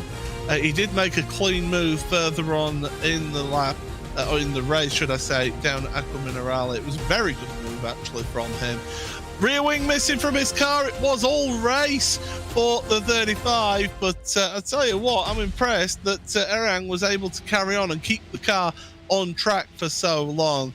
And then, as we're headed towards the end of the race, this is where people started making some moves. And David Williams, he was keen to get past Matska in all of this, and Holtzman was the one who was then going to try and take advantage of their battling. So that was Williams through at Tamburello, and as much as we saw contact, you don't want you to think that it was just purely little bits of knocks here and there. There was some fantastic action, nice clean action as well, and this is what you were seeing right here. Yeah, even a brief moment of 3 wides in towards Tosa, which is something that you don't often see. And it just continues to go from bad to worse for Matska as he had to try and skip across the gravel there through the chicane and get himself back out there on circuit. And it continued to be a big problem for him. But, that very end of that race, though, with Pinto and Beneke fighting wheel to wheel. This was Williams and Holtzman once again, going wheel to wheel through Piratella and down in towards Aqua Minerale as Holtzman keeps himself ahead in that particular scrap. It could have come together again, and then, of course, with Holtzman being on his last warning for driving standards, then that would have been potentially sketchy if he was found at fault for any incident through there. But they were able to keep it clean and able to keep it together. But here is the move of the race, the move that won it for Diogo Pinto then, as he heads his way in towards Variante Alta, gets the drive off the corner, gets the slipstream all the way down in towards the first two Ravatas, but it was just a big lunge from Pinto to be able to make this one work. Big move down the insides there, tries to get the car stopped, a little bit of door barging through the middle of the corner, but we're still waiting on the stewards to come to a decision in regards to that one. But at least unofficially for now, Pinto, winner of race 1. Yeah, I mean, for that one, the thing that you're going to look at for that move is, did he get that car stopped on the apex right there? That's the big question that you have to ask when you're looking at a move like that when you're a race steward. Did they meet the apex? Did they do everything that they could to avoid any contact and try and mitigate any sort of issue between themselves and the other driver. I mean, for me personally, it's a hard move, but the fact that it's the two of them going into the corner together, side by side, he has made the apex. It's whether he's then running out of room on the corner exit and not allowed that space on corner exit. That's where you've got to look at. The point of contact, was he always going to be running out onto the outside of the corner? By the way, if you're wondering why we didn't see the participation of Nicholas Laubisch there in that race, that's because his throttle pedal broke 3 minutes before qualifying. Oh, that must be really hard to deal with there. You know, something not in your control. Yeah, so that's why we only had a 31 car starting grid there for race number 1. Of course, we'll continue with the 31 car starting grid here for race number 2, unless Laubisch is somehow able to find some form of throttle pedal somewhere. But that sort of thing can happen in the world of real-world motorsport as well. So it's a mechanical failure or an electrical failure. These things can happen. So you have to take that into account when you're looking at this whole event. So it can happen in sim racing as well. Yeah, I mean, it's happened to me as well. I've had wheel failures. I know our wonderful producer Hugo Luis, who used to be a World Championship level driver. He also has had wheel failures while he was leading by 40 seconds in a race once. So it's yeah, it really you know, it's one of those things that happen. Of course, we don't have mechanical problems simulated inside the simulator, but I guess we kind of have the next best thing with hardware failures with our wheels and our internet and things like that. But less talking about that. We are about to head ourselves into race number 2 of the race day here at Imola. And of course, the starting grid is going to be the results of what we saw in race number 1. So it will be the driver of Diego Pinto getting himself up onto pole position. That is not, of course, counting whether or not he'd get a penalty for that move at the end of the race there. That is not counted with regards to this. So he starts in pole position and nothing would be able to prevent him from doing so. Maximilian Berneke in second place, Dino Lombardi in third, Alexander Tiber in P4 with David Williams in P5. Gianni Vecchio starts in 6th place here today. We do have to go through this rather quickly due to the 1 minute grid hold, but Patrick Holtzman P7, Dylan Scrivens P8, Benito 9th, Muzik B in P10, Mozart 11th. And of course, down in P number 12, we had driver Tim Matska. But then you can see it cycle through the field. Dan Beats them 13th. Let's see how far he can get up through the field here today. A couple of drivers towards the very back as well. Sergio Ferrerio, who got himself involved in an early incident, starts in the mid-pack. And then you have a look at the very back of the field. Ricardo Rico, P28. Let's see how far he can make his way up through the field.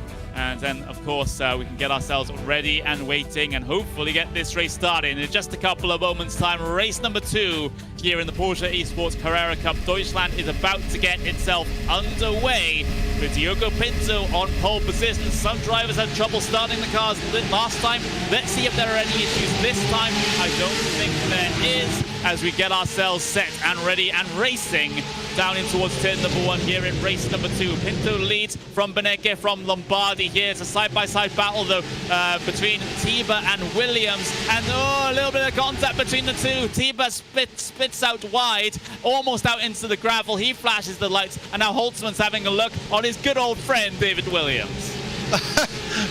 Round number 4, it started already for these two. This is brilliant to watch. But look at that wall of orange, white and black behind Holtzman there as well. He has got some serious backup behind him there to help him out. There's an issue down at Tosa. Oh, please don't say Ricardo Rico is involved. He is! Oh, no, again. Again, I'm sorry, Ricardo, but it always seems to happen to Ricardo. It does, and it's nothing to do with him either. It's one of his teammates, Jimmy Atunes, that went straight into the back of Alberti, that sent them across the across Tosa, and there's more battling here at the very towards the middle of the field here with the Vizic B trying to fight it out. There's multiple instances of side-by-side through Variante Alta, which never really works, as Dan Beats continues to cycle back through the field here. He started P13, he's down into 15th, so again, not an ideal start for the driver of the 5. Yeah, Dan Bates just got a little bit hung out to dry there on the exit of Variante Alta, so that's what happened there. A little bit of a move between the two of them. Matska able to get himself up a position on Simon Amosa, and here comes Dan Bates now to try and start making some progress forward again. And Moses closing in on Matska as well. We might potentially see 3 wide down in towards Tamburello here on lap number 2. 2 wide it will be, though. Dan Beats on the inside, he'll lose a little bit of speed. Moser up over the curb, over the sleeping policeman, and now Dan Beats pushed wide into the grass. It's all chaos here in the just outside of the top 10, but somehow they're able to keep pointed all in the right direction. Well, Dan Beats lost a position in all of that. Siebels now makes his way through. So Matthias moving up into 13th place now. I think Christopher Dan Beats will be happy to see the back of Imola. I really do. He has not had a good day here at all. And this pack racing has just been so intense all the way through here. There you see the number 10, once again, Alberti getting serious damage early stages of the race. He's on pit road, he's out of it. Yeah, that was an instant with Ricardo Rico. So Rico was the innocent party, and I think this is a little bit more actually looking at it on my own replay. Alberti coming across into Acqua Minerale just completely shoves Rico out into the grass. So I think the stewards have to look at that one, and that's potentially pretty serious, unless it's just a simple lapse of concentration. Matska's dropping down the order. Yeah, down to 13th, down to 14th for him, so he's had issues out there as Matska got himself back into line again, although he's having to slow down. I'm wondering if he's got a slow down penalty from up at Variante Alta. Has he run out wide too far and got himself a slow down penalty? Well, he's back up to speed now, but that's dropped him down, all the way down now to 16th, and he's coming under pressure from Lucas Lang.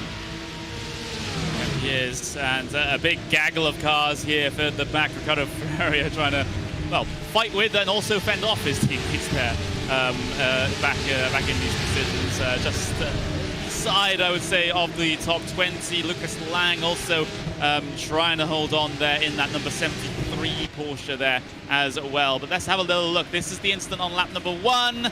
Alberti getting punted across the apex, and well, there were at least 3 innocent bystanders got caught up in that. Yeah, that'll be definitely the one for the stewards to have a look at in this race. They've been kept busy, haven't they? I hope they've got no plans for the rest of the evening, because they're going to be busy into the small hours, I feel, with how they've been going. But yeah, it's certainly it's been intense racing, and that's the nature of this track, though, because there are the number of hairpins, the number of chicanes, a couple of hairpins are involved in as well. A lot of hard braking zones. It's so easy to just miss a braking point or snatch a brake and then end up off. Here's Putti then. He's already got damage. He's got damage already on the rear of his car, and that's what sent him off there in the Leo Racing Team car. That looked pretty weird. It looked like that the rear right was just either completely snapped off its bearing or off its axle there, and just kind of hitched the car backwards and sent it into a spin. That was a bit of a weird one. Yeah, he's had contact, and that's broken a wishbone or something there. Yeah, I think that's exactly what it is. We'll see the number 97. This is Simon Amosa, or well, rather, we'll skip all the way forward and we'll get ourselves a view of the battle for the race lead at the moment. It's well, you'd be forgiven for thinking you have a little bit of deja vu here, because it's the exact same 3 cars that were fighting it out at the end of race 1. Yeah, and here's a look at the start then. This is further back, and I think this is where we're going to see. It's a poor start again, and bang, there's the contact. That's where he got the suspension damage. And that is what, when he hit the brakes, it just does not want to go in a straight line, and off he goes. So that was all on lap 1, was that incident there. Yeah, a lot of stuff going on lap number 1 here. Is you know, we're still less than 24 minutes left remaining of this race, and like you mentioned it, Paul, a lot of work for those live stewards to do in the opening portions of this race. So they usually like to decide them all at once and then just send all the penalties out at pretty much the same time. That seems to be the plan, at least that we saw in race number 1. So I wouldn't be surprised if we see that in race number 2 as well. Meanwhile, battle inside the top 10 here, Bizigby and Scrivens deciding to duel it out, and Scrivens was able to squeeze his way by that time around, but I don't think the driver from the Ignia Motorsports number 33 will really give up that easily. Oh, certainly won't. He's in the slipstream, and these two are fighting on their own, and the problem is if they keep on fighting like that, they're just going to fall further and further back. We have got to change race lead as well. So Beneka up to the head of your field. So Pinto, not seen by us, has lost the position. Whether that's in the slipstream, whether it's a poor run out of Ravata, we'll have to be patient and see if we get a look at that. But the important thing is Beneka to the head of your field. Okay, so this is not a strange situation here for... Oh, Matska's dropping down. Matska's dropping down the order here, so he's had something happen here. Oh, there's been a big incident, actually. Multiple drivers involved in this, and, well, there's Dambeats involved. Dambeats is involved in this one. He was fighting side by side with Amoza, spins Amoza out into traffic, gets tagged around there, and look at all this confusion that goes on behind, as we'll try and get ourselves a good view of it. It was Dambeats' car spun in the middle of the circuit that collected a couple of cars. Yeah, so we saw Amoza there. We unfortunately didn't get to see the rest of them that got caught up there, but Orang was involved in that one. He's taken a tour back to the pits, and as you say, Matska's dropped down the order as well. So when I said that Dambeats has had a bad day and we'll be glad to see the back of this track, well, this is exactly what we're seeing here. Does he hold his brakes? He does hold his brakes, but it's those other drivers that are just coming round there. That's right on corner exit. You won't necessarily see a car perpendicular to you until you come out that corner, and there's very little that you can do there. So unfortunate for those two Maniti racing cars because Matsko went straight into that. His teammate went straight into the back of him as well. So both the two very bright green Maniti cars just are out of this event for all intents and purposes. There's a major amount of damage to the front end of those cars. Of course, you know, good thing about these Porsches, the engine is in the back, but it's not really going to help you in terms of aerodynamics or engine cooling or anything like that, having that amount of front end damage. And of course, you've got the wheel and suspension to be concerned about as well. Yeah, you've got all your radiators, so your oil cooler. So you've seen, now you see for me, oh no, he is off the throttle. He is off the throttle. He's trying to, and yeah, all you see is smoke. And of course, the smoke has been changed recently on iRacing in the last couple of builds, so it can be a little bit more difficult to see. But when you see smoke like that and cars going off, you need to be very wary of what's going on. And the way that Dambeats' car sort of swung round and ended up on the racing line, you are always taught really that you want to hold your brakes in an accident like that so you can kind of be predictable. But then it's just a case of, well, where do you go? Well, very, very close there for Michael, but worked his way, threaded the needle there. Very well done. Michael Lichty, my words, like seeing all that going on ahead of him, and he picked the exact right car's width of space to be able to slot through. That was a crazy sequence there from Lichty. Gets himself up into P17 just as it happens. So great couple of positions gained there. Of course, you're really playing with fire with regards to incidents like that as well, because the stewards might catch you for not slowing down enough in through a sort of instant zone. So he didn't cause an incident, for sure. But again, that's one of those things that you have to be very careful of. Yeah, exactly. You're absolutely right there. You know, there will have been shown a local yellow flag there. It will have come up on their screen, so they will have had a warning. And plus, with you seeing the smoke there, you know that there's an incident has happened in front of you. Here's the move for the lead, by the way, and it is the slipstream. And Pinto, I think he's done the right thing there. Backed out of it. Not interested in fighting tooth and nail over that one. He's thinking the long game here. He's wanted to be on the tail of Benneker heading into that last 10 minutes, like he did in the first race. Remember race 2 of Spa as well. You know, after having a fantastic run in race 1, he fell off in race number 2 with just a simple mistake of his own, and now he doesn't want to have that happen again here in race number 2 at Imola either. So you see the sort of the development of the driver's attitude over the course of these races. Of course, they're going to be remembering what happened last time as well. Oh, absolutely. You always have to review. If you get involved in an incident at all, you always have to look at what happened there and take it away. Even if you weren't at fault, you still need to look over an incident, for example, or a mistake made, and look at it and say, right, what can I learn from this? David Williams, by the way, just losing out to Vecchio there. So Holtzman and Vecchio are now ahead of him in this battle for 4th place. And these three, again, they're dropping off of that leading trio. Yep, they are. David Williams actually lost 2 positions towards the end of the previous lap just by going a little bit wide through the, well, coming out of the first Ravazza and just let 2 of those red line cars just squeak their way through. So not ideal for David Williams. Was running P4, now running P6 here at the moment. Continuing battling going on outside of the top 10 as well with Matthias Siebels and Carlos Dieguez, Dennis Neidhart, all involved in this battle on the way down into Toaster on the right-hand side of your screen as well. So multiple places to look at for action here in the middle of this event. And well, let's see if any positions swap around, especially in that big long train on the right-hand side with a lot of drivers involved in it, and Siebels at the head of the train.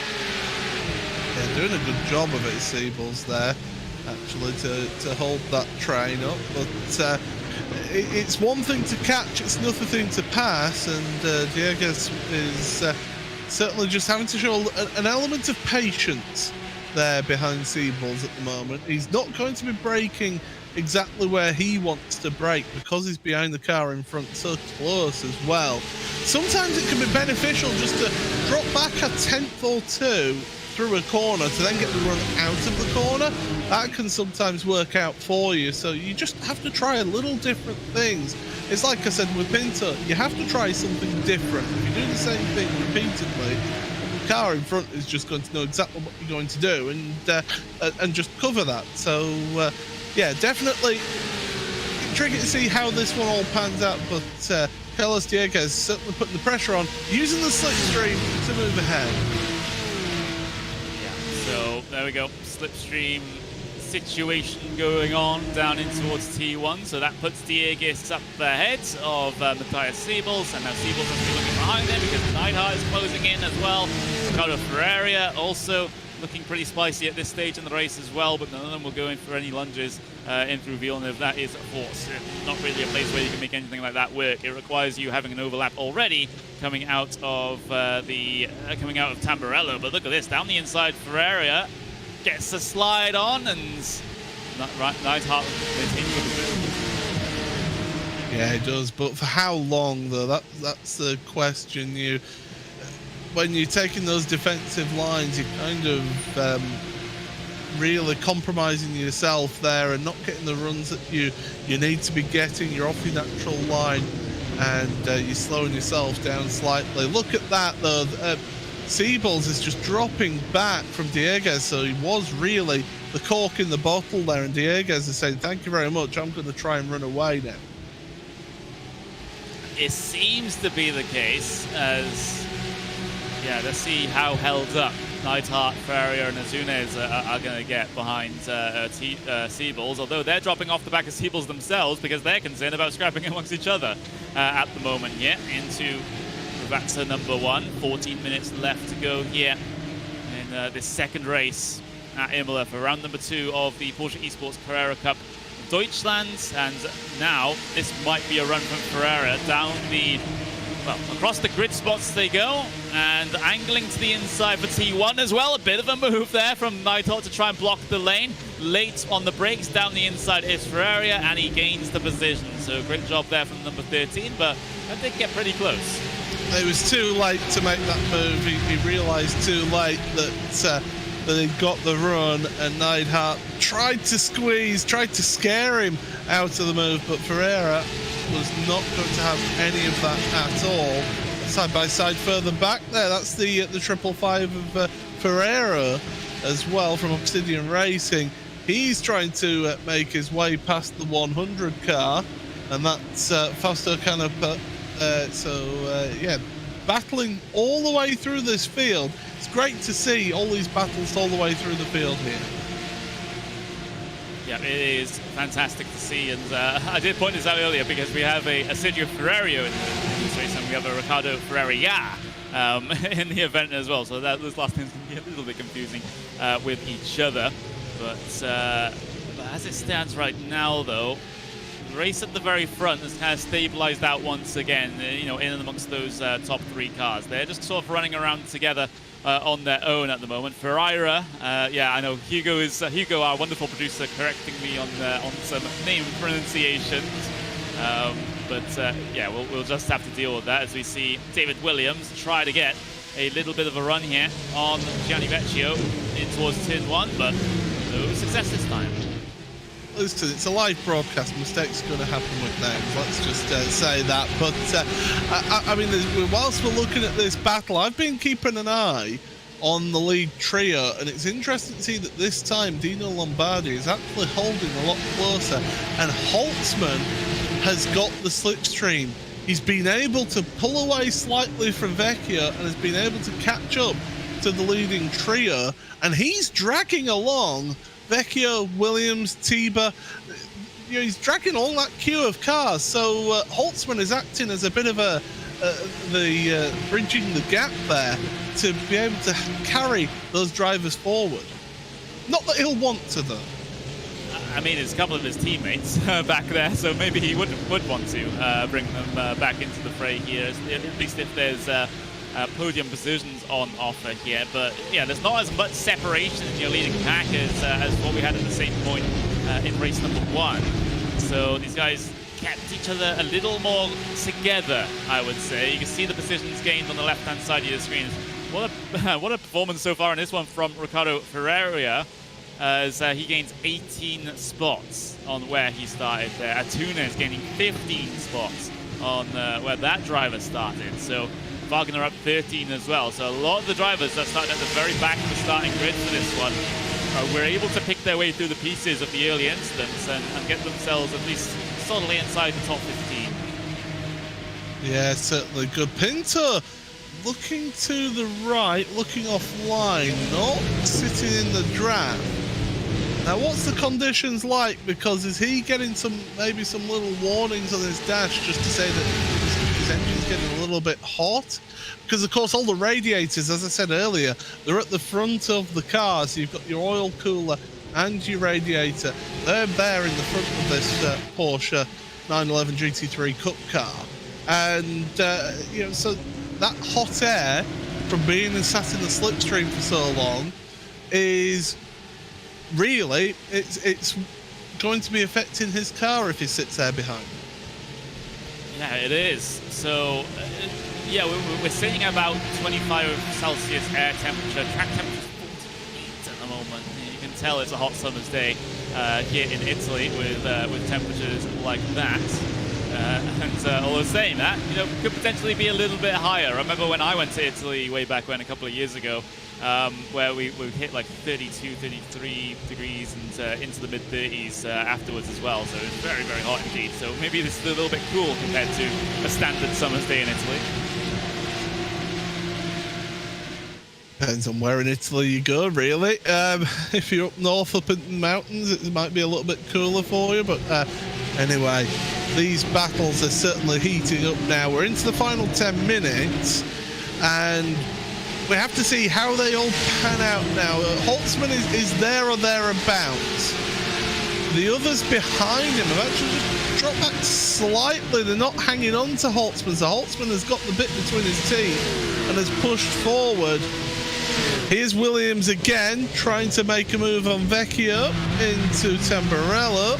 And, having to stab the brakes there, Tiva. My goodness, he nearly ended up in the back of Williams there. Middle of the corner, you don't want to be having to stab your brakes like that because you can end up spinning yourself. Oh, team is going to get close. No.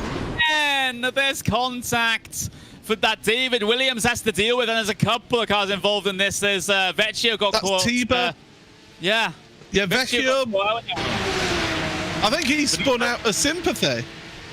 Yeah, I think he was watching his rear view mirrors or something. Was Vecchio? He saw the contact behind. He spun himself. He had nothing to do with that one. Benito ran into the incident as well. So a mess there on the exit of Villeneuve, and I think Williams is everyone's punching bag in this event. Well, that one will definitely get looked at by the stewards, I can tell you that. Williams, sensationally, out of all that, is in 6th place, so he's still in the same position that he was when he got contact there. So Benito has moved forward. Here we go again. Here's the replay. And also Williams got into the back of Vecchio. That's then caused him to carry too much speed through the corner. Ooh, now that's going to be an interesting one to try and sort out there. Well, good luck, stewards. I seem to remember a very similar incident in race number 1 where that happened. So it's yeah. So we will have to wait and see see what the decisions are. So there's been a good couple of incidents in the over the course of this race that we're still, slowly but steadily getting through. Of course, we had a post-race time penalty for Adam Volkovic for a lap incident on lap 7. There's the 2-1-2, so that is I'm not sure whether that's a typo actually there. Yeah, it's a 2-1-2 because we have a 1-2-1, which is Diogo Pinto, and you have a 2-1-2 for Grunskotter as well. So I was scared that Pinto got a penalty there, but yeah, Grunskotter got himself a 5-second post-race penalty for something that happened on lap number 1 as well. So let's have another look at what happens here in this instant, though. Here's David Williams. There's the contact, and then there's the contact there. So I don't know how you work that one out if you're trying to make a sporting decision.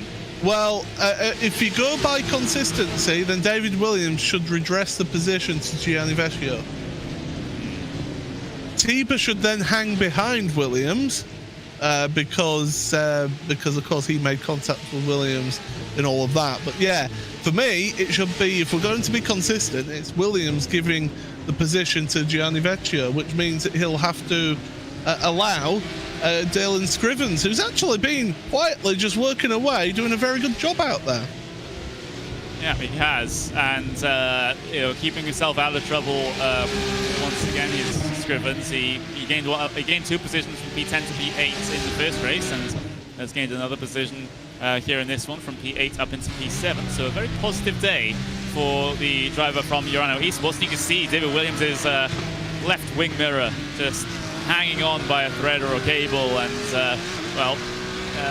he won't be able to use that anymore. I know most drivers still use the virtual mirror, but that wouldn't be helpful if you're in something like VR, would it? I'm not saying David Williams is, because we had his driver cam earlier on, but yeah, that wouldn't help. It does actually slightly affect the top speed, though. With that car, with that piece of car being like that. You know what? I usually say when I commentate on touring car racing, if your mirror's not hanging off, you're not trying. Well, I think we're seeing that a bit here today with the Porsches. So Williams, yeah, is a little bit hampered, but it won't really be affecting him that much. Yeah, his objective here is just to try and keep number 55 at bay and just try and pull away from this little pack here. But of course, like you said, he had a little bit of damage, so that might be a little bit tougher, because he went pretty much pancaked to the left-hand side of the car into the wall, didn't he? So, potentially you might get a little bit of wheel and suspension damage on the left side there from that as well, which you have to be concerned about. So maybe not up to 100% of his normal racing speed, David Williams, but he's hoping that it's enough to keep him in P6 for now. Mike Wagner doing a good job with the German Simracing.de by Hetzner team. It's not a mouthful for us to say at all, as he goes through Aqua Minerale, and he's putting the pressure on Neidhart. Dennis Neidhart is sort of still stuck behind Sables for the time being, but they're in this queue with Jimmy Atunis and Ricardo Ferreira. I'm hope I've got that right. At the front of this little queue of cars. I'm waiting for our director to judge me. Oh, 9 out of 10. That's not too bad. Right. So yeah, these guys. We're coming towards the end of the race here now. Final 3.5 minutes. You need to start making some moves. If you've been behind the car for a number of laps, you need to start moving forward. You need to make some moves. I wouldn't complain about that with the potential fights that the fights that we've already had and the potential fights we might have inside the final 3 minutes here as well. So we'll have to wait and see where it comes from, though. David Williams trying to hold on from Scrivens still, as they had a bit of a fight into Toaster there. It was almost an attempted lunge, in fact, by the Urano Esports driver, but now Scrivens has to be careful because Vecchio is in lurking behind as well inside of this trio, so looking ahead and behind, hopefully, following Williams very closely in towards Piratella, just applying that pressure to what is already a slightly damaged car. Yeah, he's feeling that, and he's hanging on, is David Williams, much like his wing mirror, hanging on by a thread, and he's certainly holding that position. So 2 minutes. Will the stewards make any rulings now at this stage of the race, or will they just do a post-race time penalty if they do feel that somebody's at fault now? Because we have still got some race action here. Oh, there it is. The race control, 5-second post-race penalty to David Williams. So he was deemed at fault of running into the back of Vecchio, and well, in the process of doing so, the cars behind having nowhere to go, slowing up through the corner. They might have gotten away with it there in terms of any action. So they decided that Williams, as the instigator of the whole situation, is worthy of a penalty. Well, he's under pressure now. Even though he's not going to hang on to this position in terms of race results, he's still wanting to hang on to it in terms of on the track. I mean, looking at that 5-second penalty, I mean, that will only drop him behind Vecchio. So, yeah, that's redressing the position there. And that's what you do see stewards do. They'll give a time penalty to redress the position if it's too late for them to redress it on track. Yeah, so that's the decision that's come through there. As I think David Williams is the definition of when people say someone's been in the wars. He has literally been in every little bit of contact here, and cars making contact with him making contact with other cars, at least in that last instance. And yeah, so what was looking like a positive day for Williams, at least in terms of pace, you know, because his qualifying wasn't bad. He qualified in P3 for race 1, still finished P5 despite all the contact in race 1, still remains in P6, but I get the feeling it could have been so much more for Williams, in all honesty. He could have maybe been scrapping it out with the top 3 potentially if he was able to keep himself out of trouble. Leaders are on the last lap, by the way. They're fighting away. Simon Mercer is also fighting away with contact with his teammate there. Yeah, indeed. We'll return back to the live pictures then, because Barney is waving the white flag. Couple of seconds left remaining in the session. Here comes the move from Diogo Pinto on the final lap around the outside of Beneke. There's a little bit of contact between the two, and he's been able to get himself ahead for the second time. He's been able to get himself past Maximilian Beneke. One at the penultimate lap of race number 1.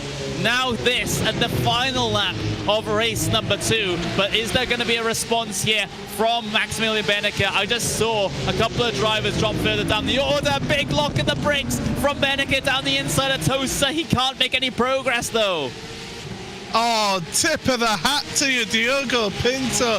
That is a ballsy move to go around the outside into Tamburello. Here comes Holtzman. Little bit of a contact there between him and Lombardi.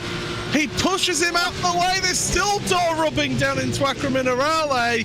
Oh, I think that might be looked at afterwards with the little contact at Piratella. But Pinto, brilliant move on Beneke, but it's not over yet. It seems like Pinto just knows exactly when to get past to win these races.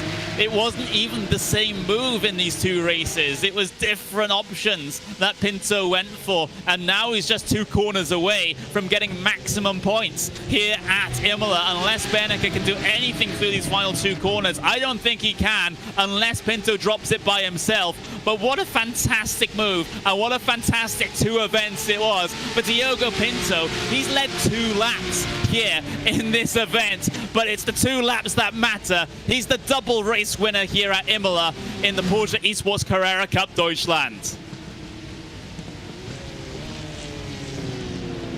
How about that? Just lead the amount of laps that you need, Paul. Well, I mean, don't forget, he was leader at the start when he started from pole position, but he didn't fight it too hard with Beneke at the start of the race. And when Beneke went ahead, it was like, okay, yeah, I'll let you go past. We've still got plenty of action going on further down your field as well. But my goodness, I do say definitely that is an incredible overtake. It takes a lot of commitment and a strong will and desire to make that one work around the outside of Tamburello, but he did that to perfection. And he didn't worry about losing the lead in the early part of the race. He just sat back behind. He just let Beneke deal with it. He let Beneke just run the race at the very front.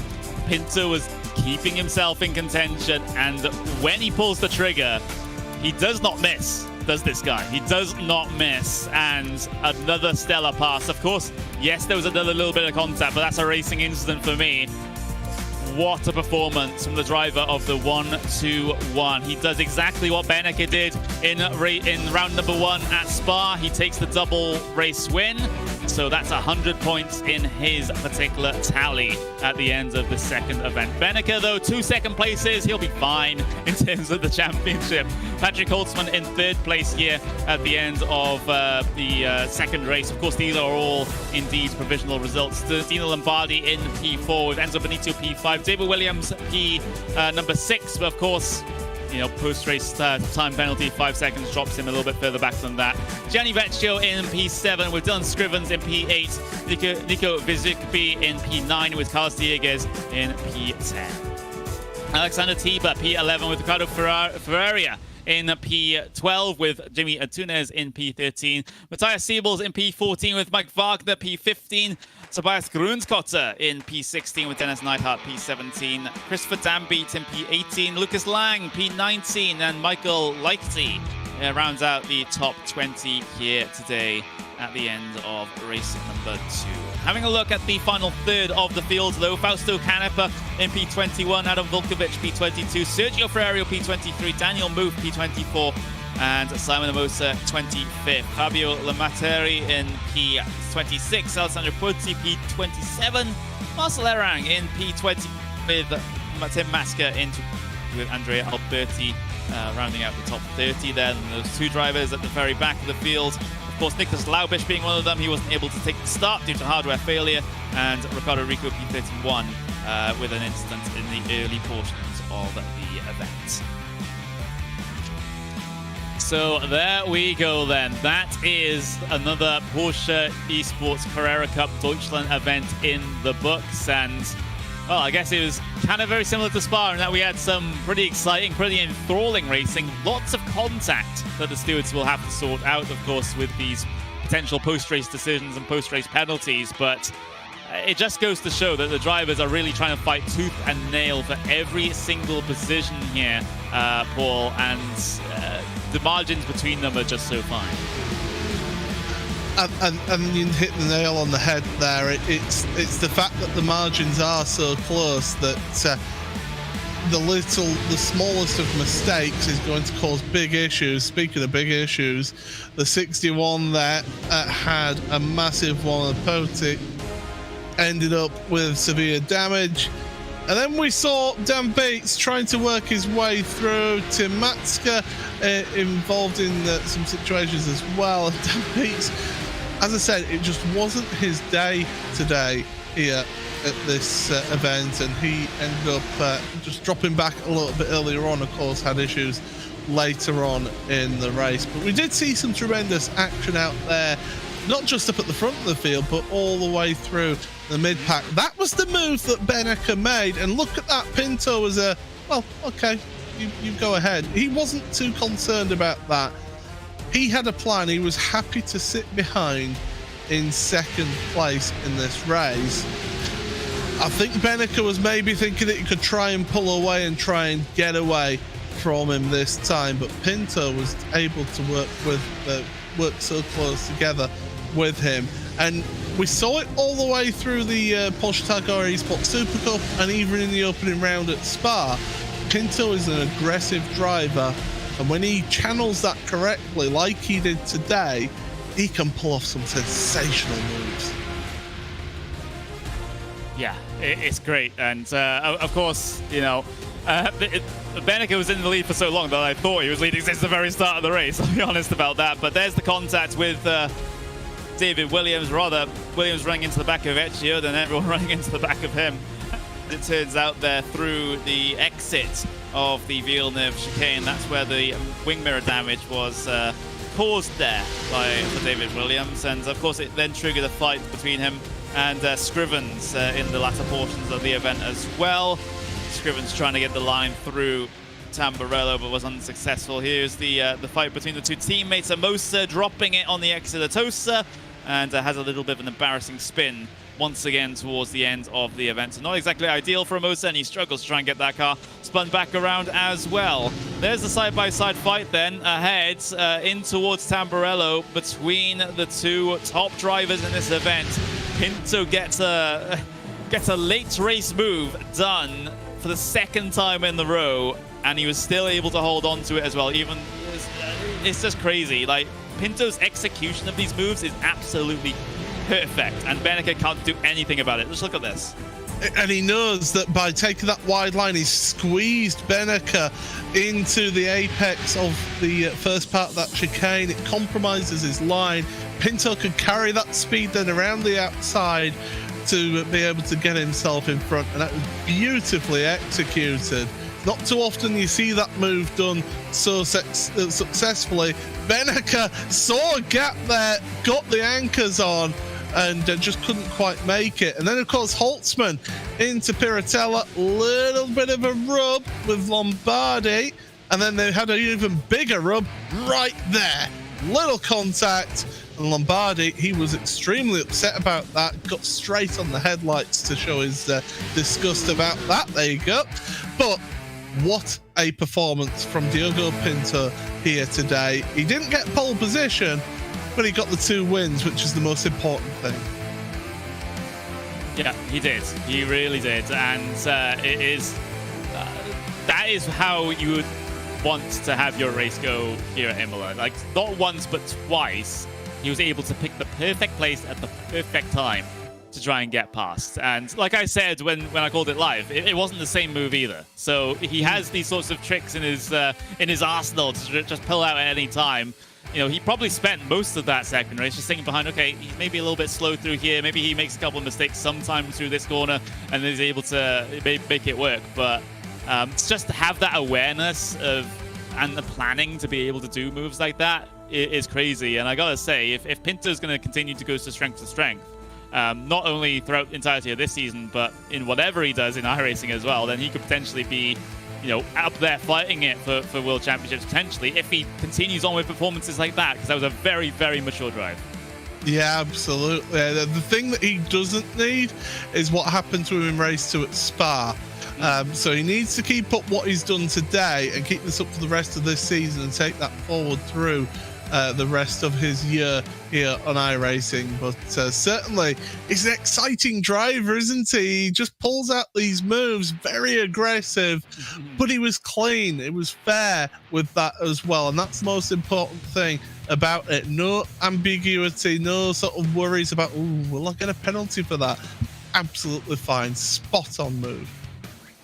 Yeah, indeed. It's a joy to witness. And of course, you know, he's along with a couple of other drivers, you know, even in the, you know, a year or 2 years ago, he was like considered to be a bit of an aggressive driver. He still is a bit of an aggressive driver, if I'm being completely honest. But if he can learn to tame that and just use it in a more constructive manner, just like he did here today, then he's going to be a massive force to be reckoned with in the future, on futures, later on in the season, and of course later seasons of World Championships that might come up in iRacing. So yeah, that's a very, you talk about one particular race for a driver that sort of really sets the theme for them for the rounds to come, and that's probably what Pinto has just had there. But enough about us, though. We've been waiting very patiently for drivers to come in and interview us, but no one seems to be wanting to come along.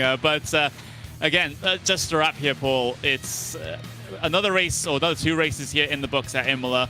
Doesn't really change the complexion of the very front of the point standings all that much, because Beneke, again, he picked up 2 second places here. He's absolutely fine.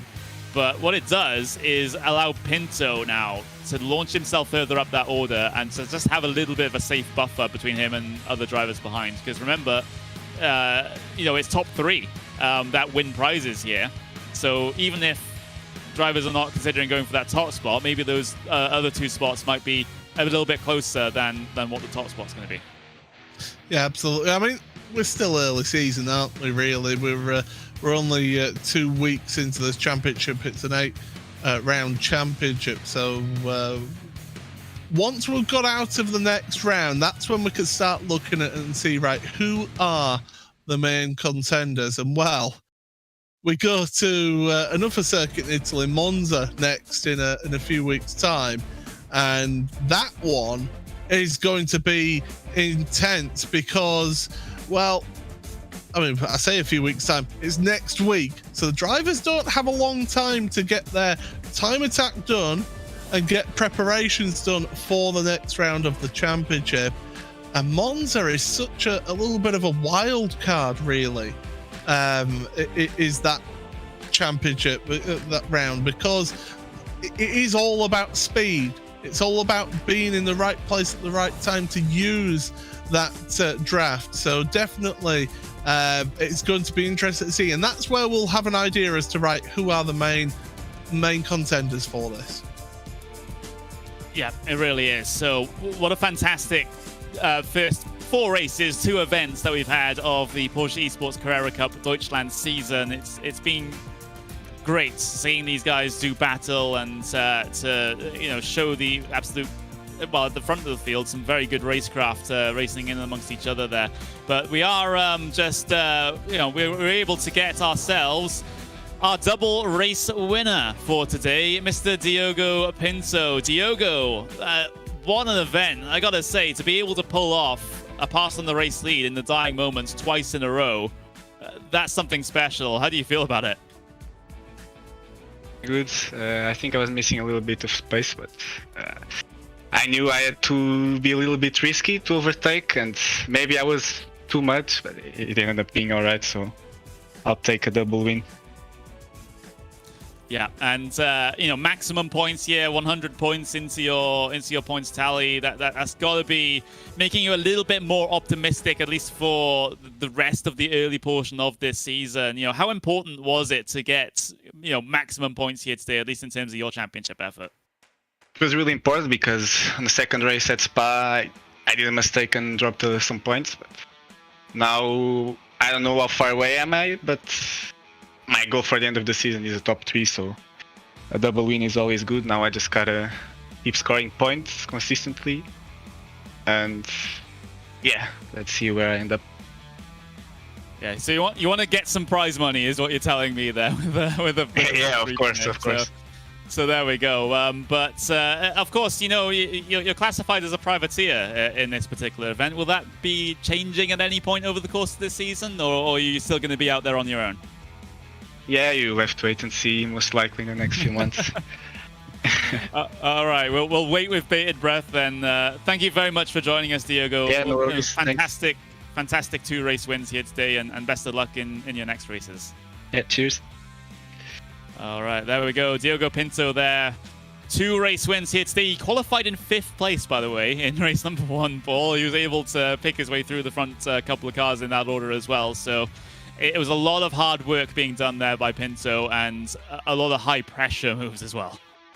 Yeah, and he made it work, didn't he? He really did. So really impressed with what Diogo can do out there on track. And as you say, if you can channel that aggression and channel it into a positive, then yeah, definitely the world is oyster. But as I say, that next round next week at Monza, that's going to be a little bit of a curveball, because you don't necessarily want to be at the front of the field in that one. You want to be just in the slipstream, using the draft, working way forward through the field to then make the move for the lead at the end of the race. And time after time, we've seen the race decided at the line at Monza. So you definitely do not want to miss that next week.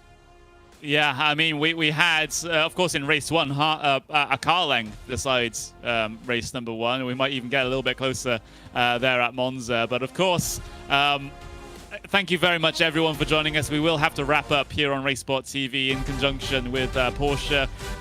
It's been an absolutely fantastic event once again. My name's been Connery Medic. That's been Paul Smith. And of course, join us in a couple of weeks' time where we head to, of course, a week's time actually, when we head to Monza for round number 3 of the championship here. Qualifying is already underway, so if you do want to get yourself involved here and think you are good enough to solidify yourself inside the top 32, then you can go through the iRacing time attacks and get yourself qualified. And who knows, you might be able to join us on a broadcast here in due course. But ignoring that, we're going to move on, and of course, we're going to have to say goodbye to everyone. Thank you very much for watching, and we'll see you at Monza.